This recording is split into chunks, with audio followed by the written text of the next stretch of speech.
Palmyra, a tropical island in the South Seas. For most of the year, it's uninhabited.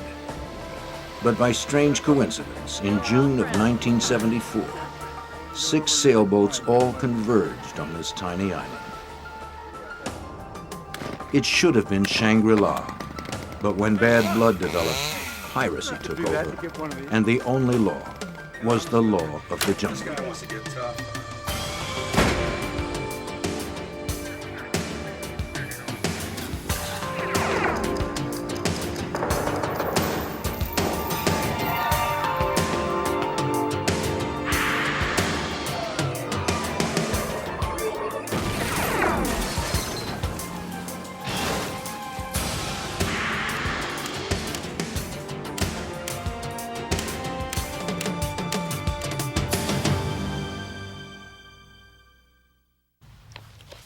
A small, uninhabited island almost 1,000 miles from nowhere. It's hard to believe such a paradise really exists. For most sailors on the South Pacific, Palmyra is a stop on the way to somewhere else. But for a few, it's a destination of its own, a place to disappear from the world. That's just what happened to Mac and Muff Graham, although it wasn't their intention. I'm Jim Kallstrom, former director of the FBI's New York office. Crime on the high seas falls under the jurisdiction of the FBI. The disappearance of the Grahams and their yacht suggested trouble in paradise. The problem was, there was not a shred of evidence to prove it. Palmyra Atoll is a series of small islands in the South Pacific, formed by a coral reef which surrounds a lagoon. It is owned by the United States, and during World War II, it housed a U.S. Navy base. The remains of the deserted base are still on the island today. It is located approximately 1,000 miles from Hawaii and is a stopover point for sailors and yachtsmen on their way to Samoa. Oftentimes, large, beautiful sailboats can be seen at the broken-down docks in its lagoon. But on June 26, 1974, a small sailboat named the Iola made its way past the docks and into Palmyra's makeshift harbor. She had just completed a difficult 19-day journey from Hawaii, carrying a crew of 2. The boat was not suitable for the trip, and now limped into the lagoon, barely seaworthy. The ship's motor had frozen up about halfway to Palmyra. Before leaving Hawaii, the owners had repaired the Iola, which was a wooden boat, by covering it with a coat of fiberglass. The friction created by these 2 materials caused a crack to form in the hull. On the way to Palmyra, the Iola had begun to take on water. They had little money and very few provisions. Their plan was to live off the fruits of the island until later in the year. They had made a deal with some friends to bring supplies to the island, which they would exchange for a crop of marijuana they intended to grow.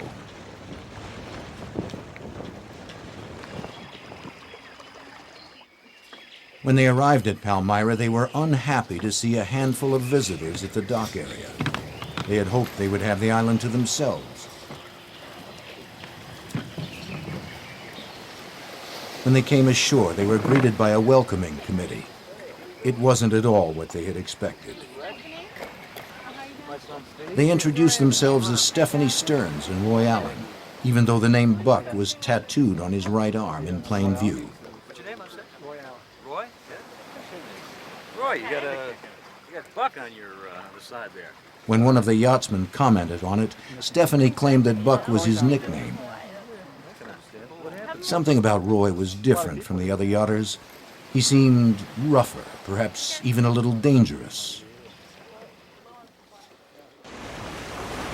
Shortly after Roy and Stephanie arrived, another boat appeared in the channel, a beautiful 38-foot ketch called the Seawind. It wasn't long before the new arrivals made their way over to the dock.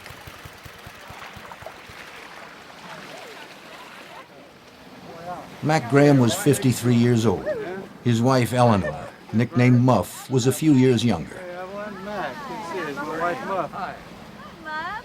Hi, Evelyn. Like Roy, they were surprised to find so many people on what was supposed to be an uninhabited island where they planned to spend the better part of a year. Hi, Stephanie. I'm Mac. Yeah?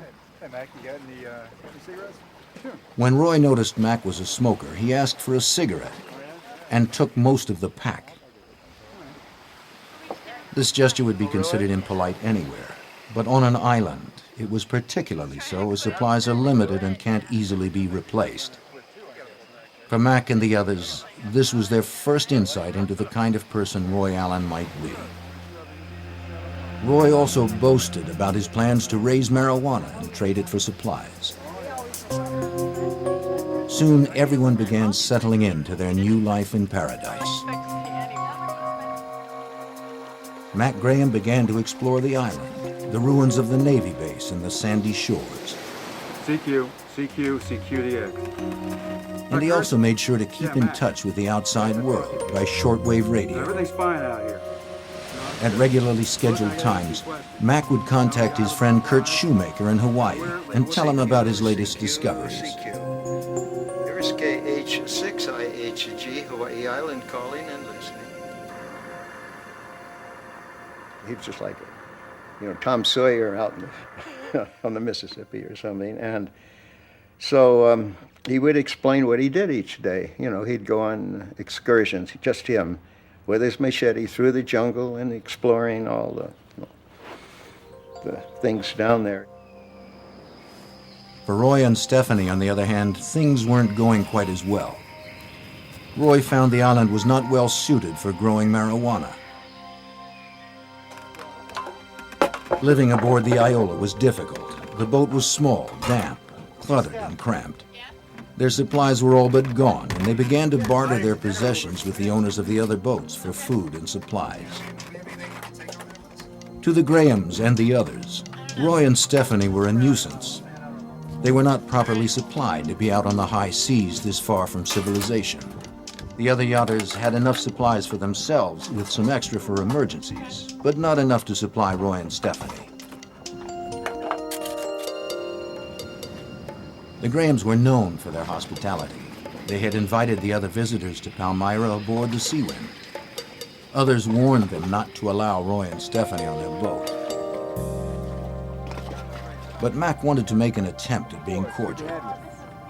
On July 5th, 2 weeks after the Grahams arrived, and long after everyone else on the island had already had the tour of the Seawind, Roy and Stephanie received an invitation to visit. They eagerly accepted. Oh, the Seawind was a real yacht. It was a beautiful-looking boat to begin with, and nice lines. And Mac had kept it in just perfect shape. It's gorgeous, huh? That's the Seawind was everything the Iola was not. It had a fully stocked larder, and it was equipped with every high-tech navigational device on the market. It had plenty of room, and the Seawind had sailed around the world. Stephanie commented on its size and human comforts. She was enchanted by the big bunk in the forward cabin. Roy remained sullen. When Roy began to find the cramped quarters and damp bedding of the Iola too confining, he decided to move into a makeshift tent on the beach. Stephanie would stay aboard the boat. By now, Roy and Stephanie had bartered most of their possessions with the other yachters for food and supplies. Other than trading or flat-out begging, they had little to do with the others. The situation was getting worse by the day.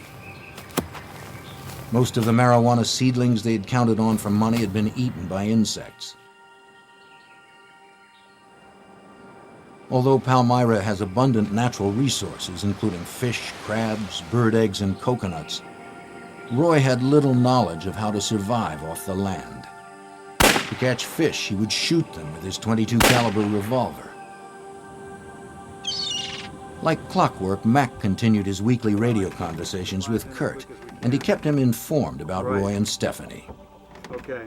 They had moved way down the end of the lagoon and would have nothing to do with the other group. And bizarre things like they started planting marijuana again to see if they could grow it. He needed, I think they were running low on food, so he needed coconuts. He took a chainsaw and cut a coconut tree down to get to the coconuts. That's kind of stupid. It also infuriated Mac Graham. Mac loved the island and had no tolerance for Roy's destructive ways.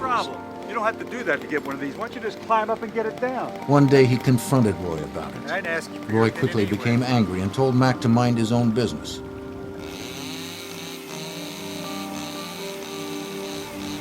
The hostility between them was building.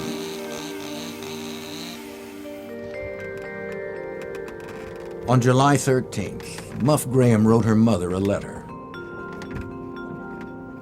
She hadn't been enthusiastic about living on an island in the first place, and having Roy and Stephanie there only added to her misgivings.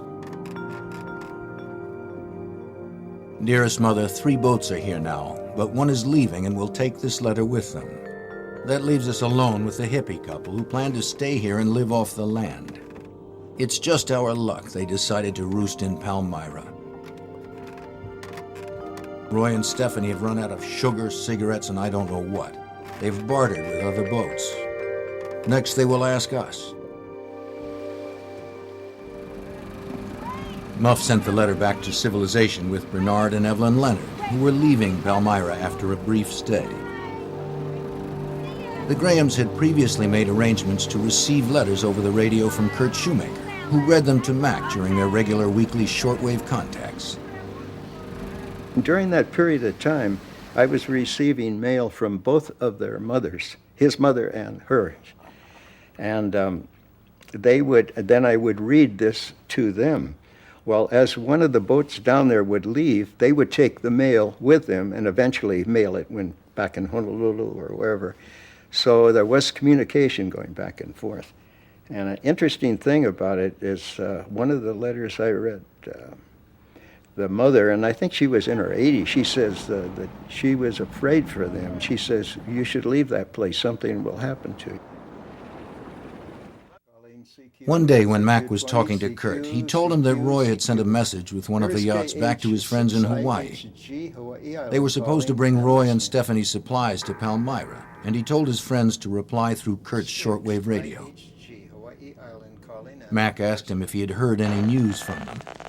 But Kurt had heard nothing, and when Mac talked to him about Roy and Stephanie, there was something about their description that worried him. And in between these conversations, he had occasionally mentioned the other boat. And I told him, I said, you know, that doesn't sound too good, these people. I said, you know, you better be careful. And he said, well, no, I can take care of myself. I'll be all right. And, so I said, well, I don't know. I think you ought to get out of there myself, or one of you ought to leave. My fault? I don't want to hear it. No, I don't care. Roy and Stephanie's tempers were running short. That's why. Look around you. During the first weeks of August, the sound of angry voices could frequently be heard across the lagoon. The other visitors to the island saw Roy as a violent and quick-tempered man who was dangerous and should be avoided. Then, midway through August, another boat came to Palmyra and spent a few days. Norman Sanders and Thomas Wolfe were on their way to Samoa. The night before they were set to leave, they had cocktails with Mac and Muff. The talk turned to the Iola. Sanders was a sailing expert. He told them he had offered Roy advice about getting the Iola to Samoa. He said he'd suggested Roy and Stephanie should go there, but Roy had just become angry and refused the help. Wolfe cautioned the Grahams that it would be easy for an unsuspecting couple to disappear on a place like Palmyra. In response, Mac opened a drawer and pulled out a .357 Magnum. He assured the others that he could take care of himself. I'm tougher than he is, Mac said confidently. Wolfe and Sanders left Palmyra the next day. The group of people that were down there, the various boats, one by one, of course, were on their way somewhere, and they, one after another, left. Visitors had come and gone pretty regularly for the last 2 months, but with the departure of Wolfe and Sanders on August 17th, things changed. This was the end of the season when most sailors would be stopping by Palmyra. Mac and Muff Graham were alone on the island with Stephanie and Roy. On August 27th, Mac talked to Kurt Shoemaker. Roy and Stephanie and the Grahams had been alone on Palmyra for 10 days.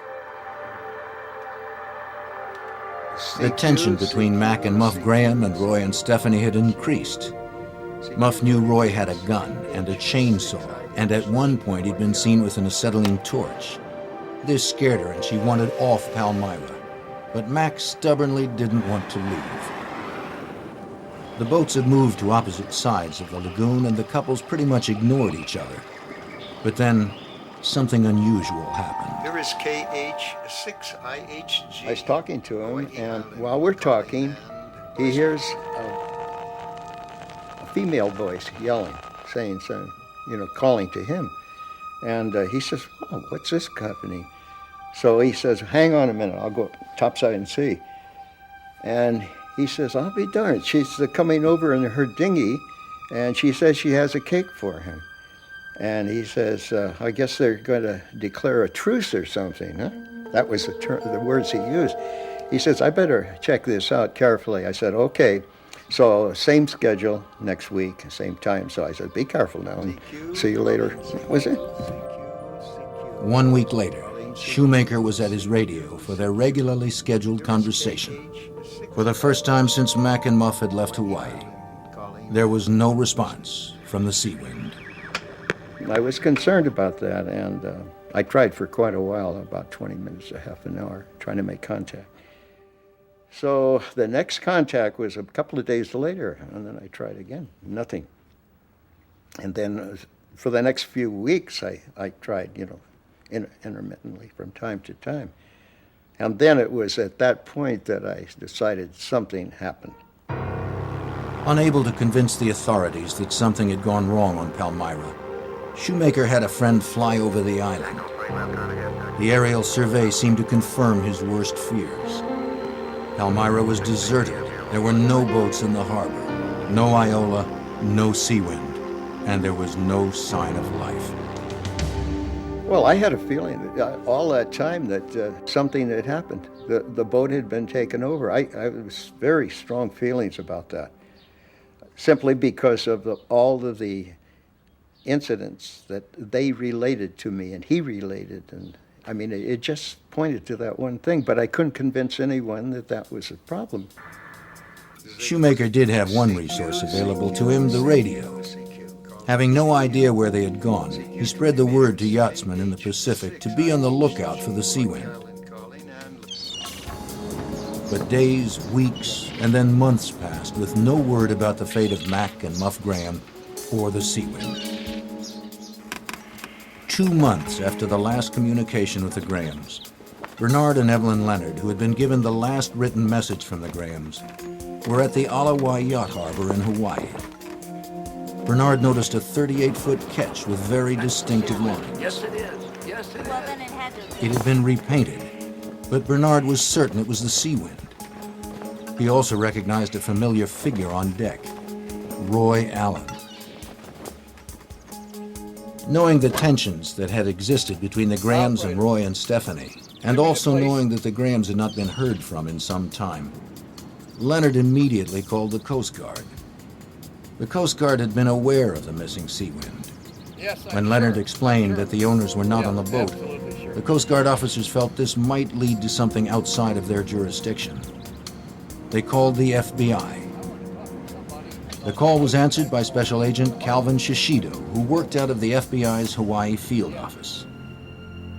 My assignment there was just a general mix of general criminal investigations, security investigations, backgrounds. It was such a small office that we couldn't specialize. We had to handle everything that came at us. Shishido agreed to meet the Coast Guard and the Leonards at the marina, although what he heard was not conclusive enough to warrant FBI involvement. Perhaps the owners were on shore, or perhaps they had sold the boat. Perhaps it wasn't even the Seawind. After arriving moments later, the Leonards showed him the yacht in question. There seemed to be no one aboard. So he pointed out the areas where there was an attempt to disguise the boat. You know, it had been repainted, the gunnels had been repainted, the nameplate was taken off, it was removed and painted over. And other things that he pointed out to show that it was actually the sea wind. He knew it was the sea wind. Although there was still no direct evidence of foul play, Shishido was growing suspicious. There was no visible activity on the boat, so Shishido instructed the Coast Guard officers to post a lookout.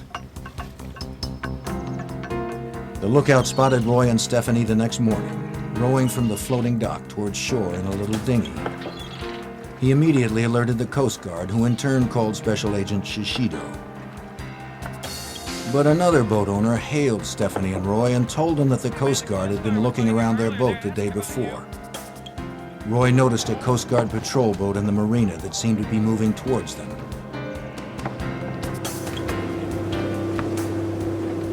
Roy quickly changed direction and headed for the nearest dock.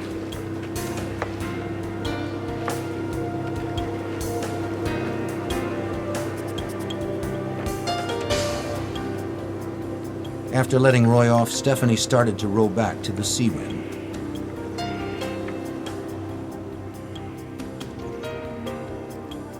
Two plainclothes policemen were approaching Roy when he spotted them. Without hesitating, he turned and dove off the end of the dock and began to swim away. The officers found a wallet on the dock. And in it was the identification of this Roy Allen, and it had a photograph. And I believe Mr. Leonard looked at the picture and said that was Roy Allen. Meanwhile, the Coast Guard boat had spotted Stephanie in the rowboat and began to give chase. She turned and started to row towards shore, hoping to reach the dock before they caught up with her.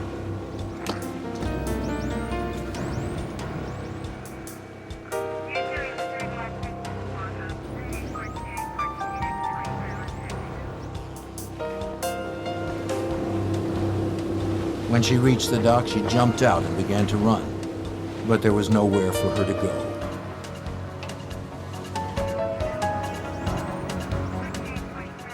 The patrol boat was right behind, with Bernard Leonard aboard. He and a Coast Guardsman followed her.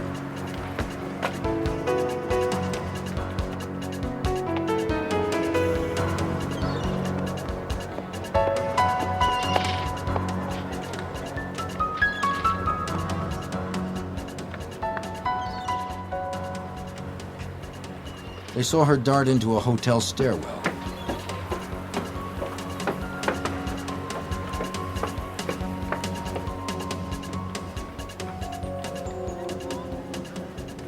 They found her hiding behind a potted palm. She immediately recognized Leonard from Palmyra. Come with us.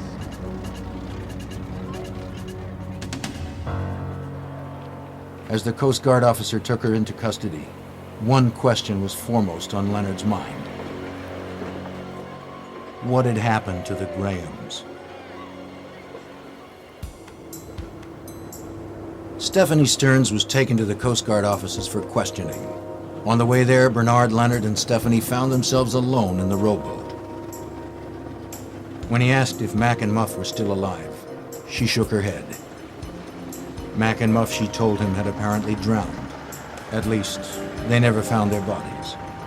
Leonard was incredulous. How could that have happened? Stephanie explained that she and Roy had been invited to the Sea Wind for dinner, but the Grahams never showed up. The next morning, she and Roy found the Grahams' overturned inflatable Zodiac boat washed up on shore in the shark-infested lagoon. After searching fruitlessly for the bodies, they decided to take their own boat back to Hawaii, but it got hung up on the reef. So they went back and took the abandoned Sea Wind. Leonard listened to Stephanie, but he didn't believe her story. As I remember it, I was In the Coast Guard offices, she started telling her story again, this time to Special Agent Shishido and the Coast Guard. At any time. Okay. This is the way it happened. This is the way I'm telling it to you. Details then of what happened to them. At one point, I remember speaking to her. She kept going on, and I kept reminding her that she had the right to remain silent and that anything she said could be used against her in a court of law. And she would just keep on talking. Stephanie told them she had arrived at the Sea Wind with Roy just about in time for dinner. The boat was strangely quiet. They called out, but no one answered. Hello? Hello? Mac? Mom? Hello? They went below and continued their search, but got no reply. I can't find anybody down here. They're not here. Didn't you say they were gonna meet us here? Yeah, they knew we were coming for dinner. They assumed the Grahams had gone out fishing for dinner and made themselves at home till they returned. There's nobody here. According to Stephanie, the Grahams never showed up, so they both decided to spend the night on the Seawind. All right. They believed the Grahams would show up any time. But the next morning, when the Grahams hadn't returned, she said they became very worried and went out to look for Muff and Mac as soon as it was light. But all they found was the Grahams' overturned Zodiac washed up on shore and a can full of gasoline. They turned the inflated boat over and started the motor. Then she said they spent the next 2 days searching for the Grahams or any sign of what might have happened to them. But they found nothing. The Grahams had simply vanished. Shishido found her story implausible. Thing together, and we went over there. When she explained how they had taken possession of the Seawind, her story was quite different from the one she had just told Leonard. No one would have believed us. They would have taken This the time, boat. she said they had left Palmyra aboard the Seawind towing the Iola, which got caught up on a reef and sank. And all we found Stephanie was the tripping rumors over her first lie. And But I knew there were at least, two conflicting stories as to how they got in possession of the boat. At this point, we became very worried about the Graham's condition. We didn't know what had happened to them, and we certainly was not going to get any real true information from Stephanie Stearns. but The FBI has jurisdiction over crime on the high seas. Shishido determined he had enough evidence to arrest Stephanie Stearns for interstate transportation of stolen property. Then his attention turned to Stephanie's boyfriend, Roy Allen, who had evaded the police at the marina and was still at large. Shishido checked, and there was no record of a Roy Allen, but he had the wallet with Roy Allen's picture. Bernard Leonard also told Shishido that Roy had taken marijuana plants to Palmyra and had intended to grow them to sell. Drugs and a photograph of Roy gave him a starting place. But I suspected that people with, traveling on the Iola, which is not really a seaworthy boat, going around and planting marijuana on the islands and so on, must be involved in drug running.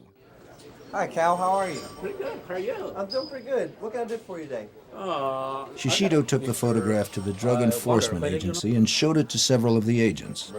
So we would like to get further information on here. They were surprised when they looked at the picture.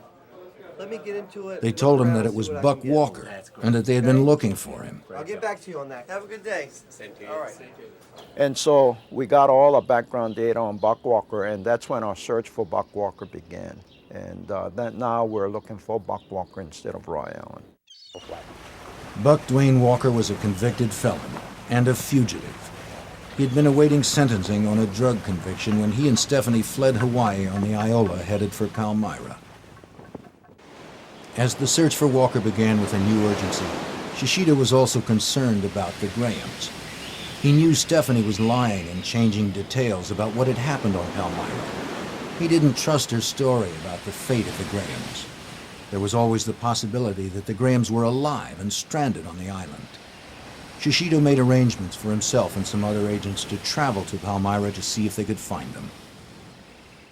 We decided to go to Palmyra to see if maybe the Grahams were stranded there, in need of food, and or they could have been tied up for all we know, and immobile, and their lives were in danger. So we decided to go out there to look around, and we did.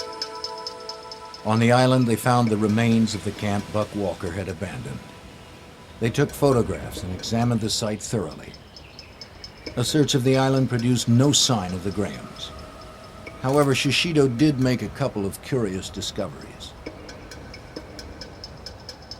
I remember picking up a hatch cover, and of course later it was identified as a hatch cover coming off of the Iola. The hatch cover was important because no seaman would leave for high waters without his hatch cover.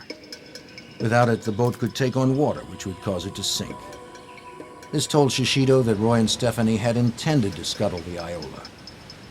Using these clues, Shishido began to develop his theory as to what happened to the Grahams. My thinking was that they had tied the couple up and put them on the Iola and sank the Iola.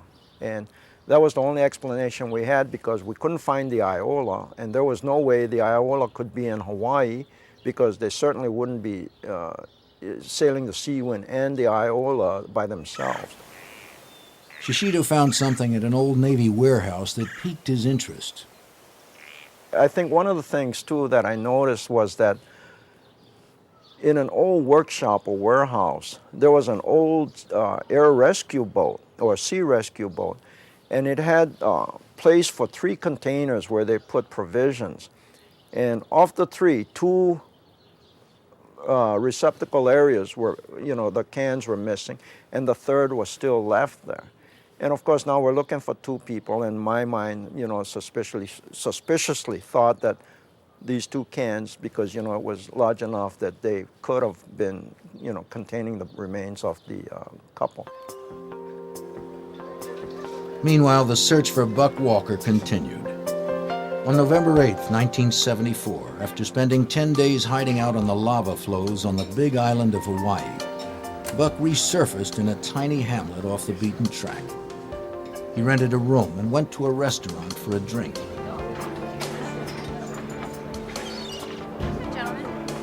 At the same moment, across the street, 2 uniformed officers were eating lunch. As they paid the bill, they showed their waitress a picture of Buck Walker. She said he'd just been in the restaurant looking for a drink, and she'd sent him to a bar across the street.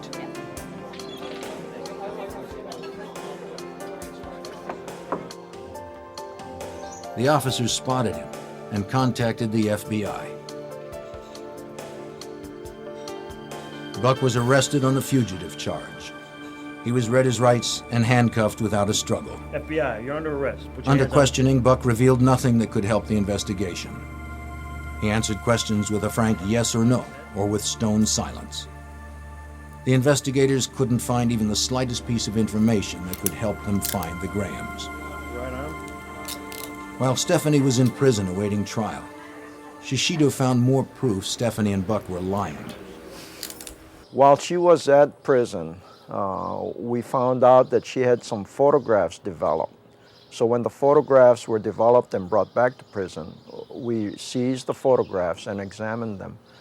Among the photographs showed that the Seawind, or Stephanie Stearns, was on the Seawind taking a photograph of the Iola under full sail with Buck Walker on board the Iola. So we knew that at one point Stephanie was on the Seawind and Buck Walker by himself on the Iola. This was different than the stories both Buck and Stephanie told officials. Shishido was convinced that the Grahams had been murdered.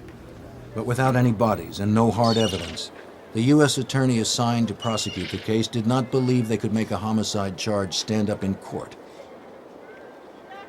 We could, but it's strictly circumstantial, and we might not win the case. And if we lose the case, and later, years later, if the bodies should pop up and we get some real good evidence as to murder on the part of the Buck Walker and Stephanie Stearns, he said we couldn't try them again. So I thought, well, that makes a lot of sense. Buck Walker and Stephanie Stearns were charged with interstate transportation of stolen property. It was an open and shut case. Buck and Stephanie had been caught with possession of the Seawind in Hawaii and had made numerous attempts to change its appearance. Buck had registered it under his name as a homemade boat. Buck and Stephanie were both found guilty. Buck Walker received 10 years for his previous drug conviction and 5 years for theft of the Seawind. Stephanie Stearns received 2 years for her role in the boat theft. But Shishido was still convinced the couple had killed Mac and Muff Graham, and that somewhere, on or around Palmyra was the evidence to prove it. He could only hope that someday it might surface, and then he could charge Buck and Stephanie with murder. On January 21st, 1981, a young South African couple, Robert and Sharon Jordan, were visiting Palmyra. Almost 7 years had passed since Mac and Muff Graham disappeared. That afternoon, Sharon went for a walk down the beach and made a startling discovery.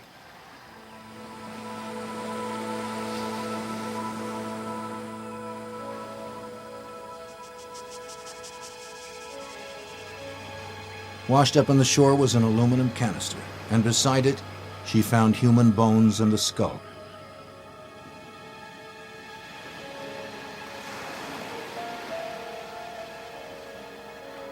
Around one of the bones was a wristwatch. She had heard the story of Mac and Muff Graham and immediately contacted the Coast Guard. Cal Shishido was catching up on paperwork when he overheard part of a phone conversation. Human bones? Palmyra? First he heard the words human bones, and then Palmyra. Where's Palmyra? The agent was new and had never heard of the case. Shishido was on his feet immediately. Who was on the phone, he asked. The agent told him it was the Coast Guard. Shishido quickly took the phone and told the Coast Guard to ask the couple who had discovered the bones to stay on the island and wait for them.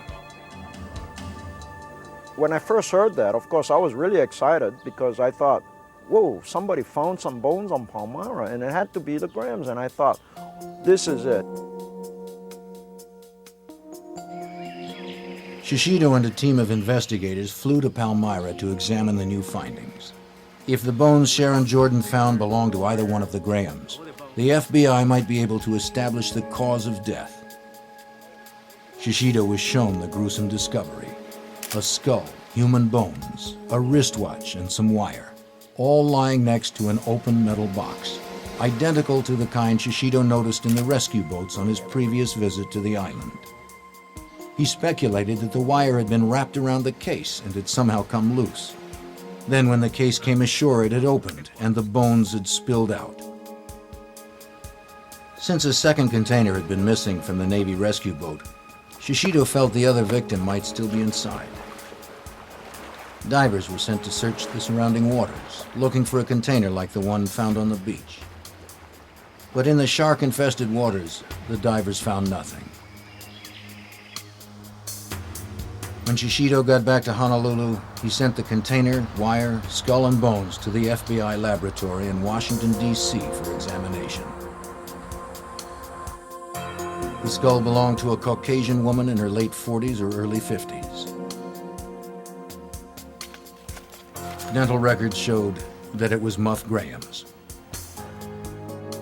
The skull also had signs of charring around the left eye socket and a hole in the left temple. The FBI concluded that the contour of the hole was consistent with a gunshot wound, but due to the age of the wound, could not say conclusively that it was caused by a bullet. The aluminum box was examined by the FBI Elemental Analysis Unit. They found evidence of charring on the outside of the box. Next, the FBI needed to determine if the skeleton had been in the box. They cut out a rectangular section and subjected it to a battery of tests. The rectangular piece of metal was found to contain traces of human protein, conclusive proof that the box had once held a body.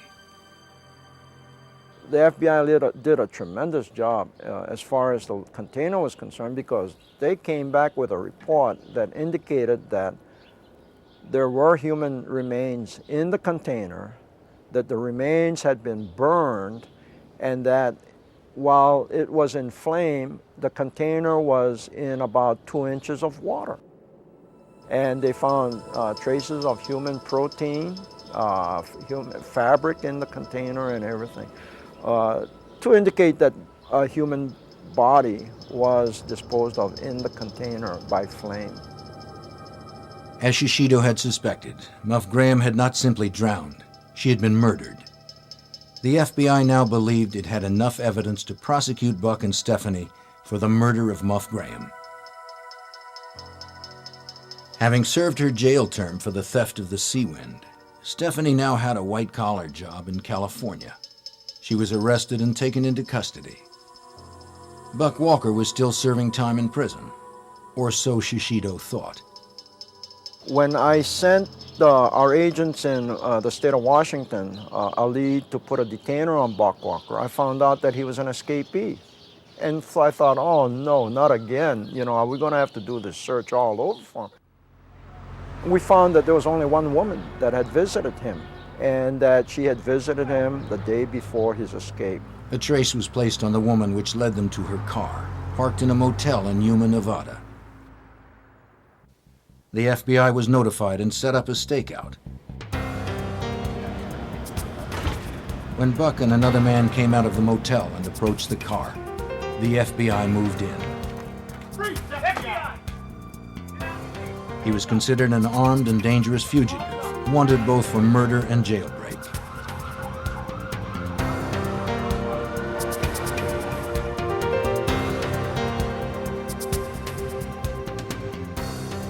On the front seat of the car, they found barbiturates and several thousands of dollars in cash.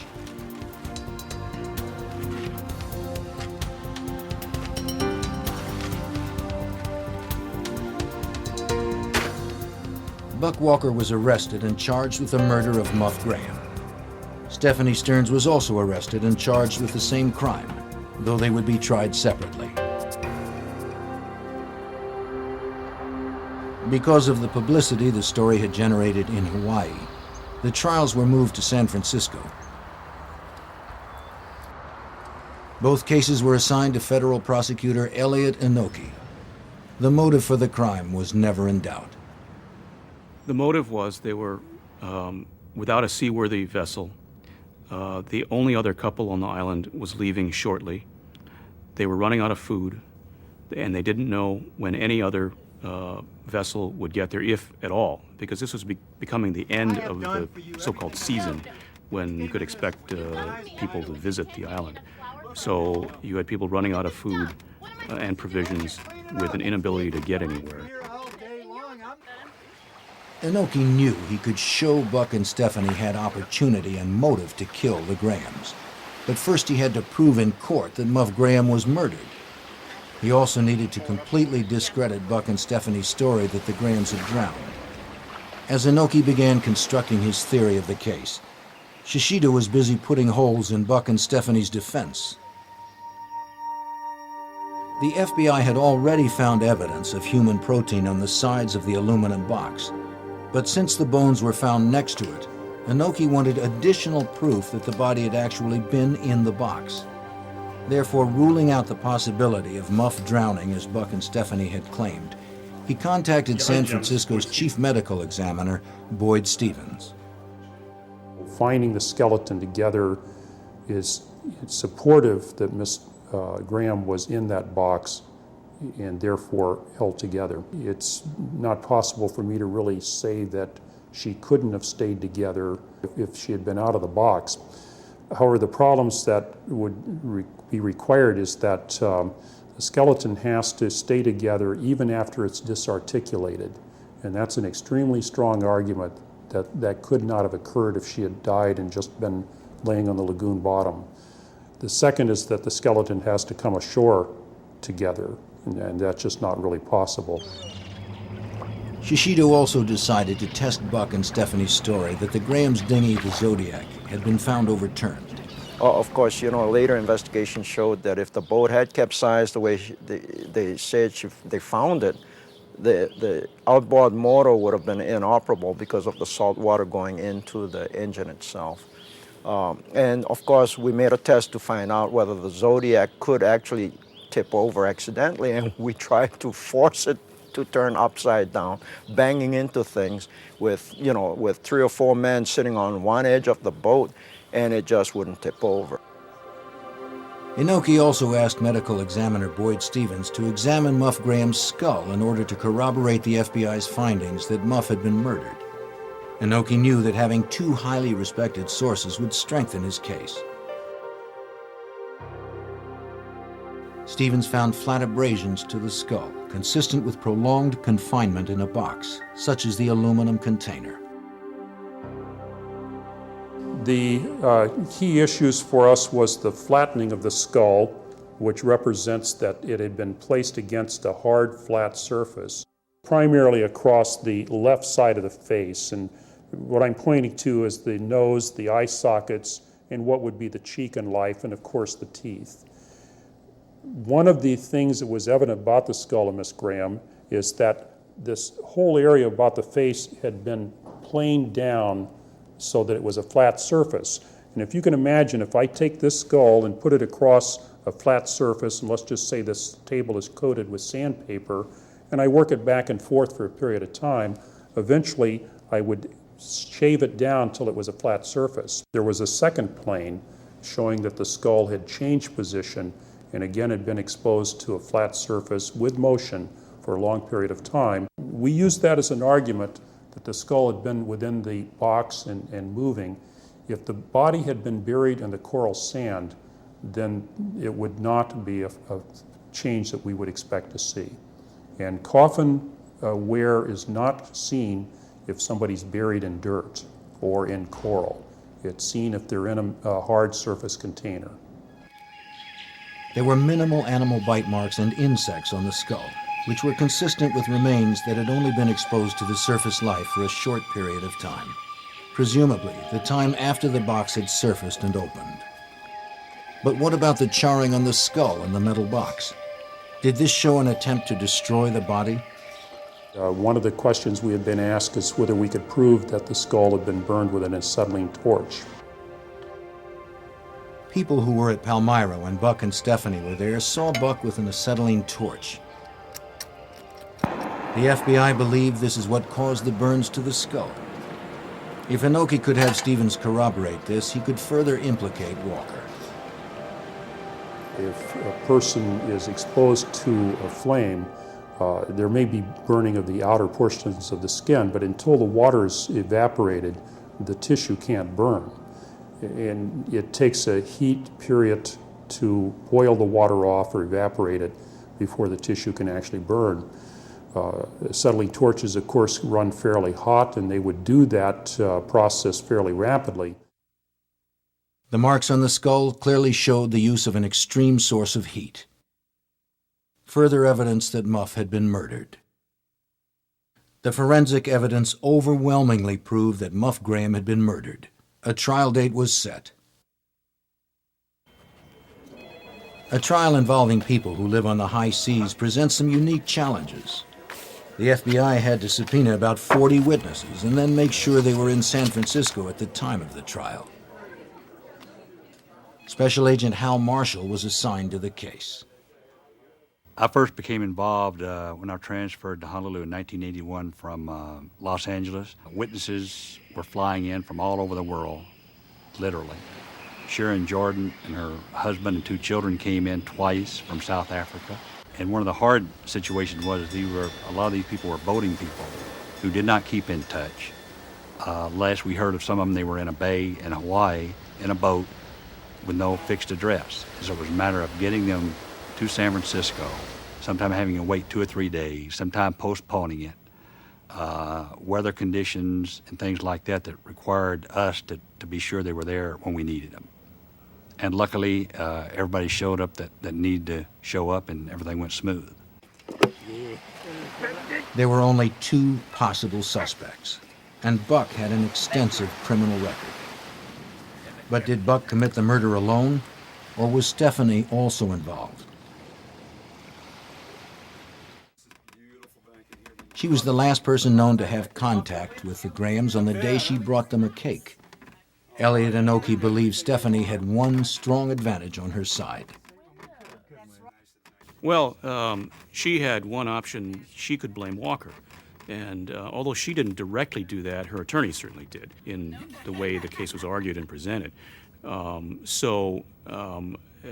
That gave her a very big option that Walker simply did not have, or if he had, it was a much more difficult sell because of the circumstances and the personalities involved. he's the one with the prior record, much bigger than she is.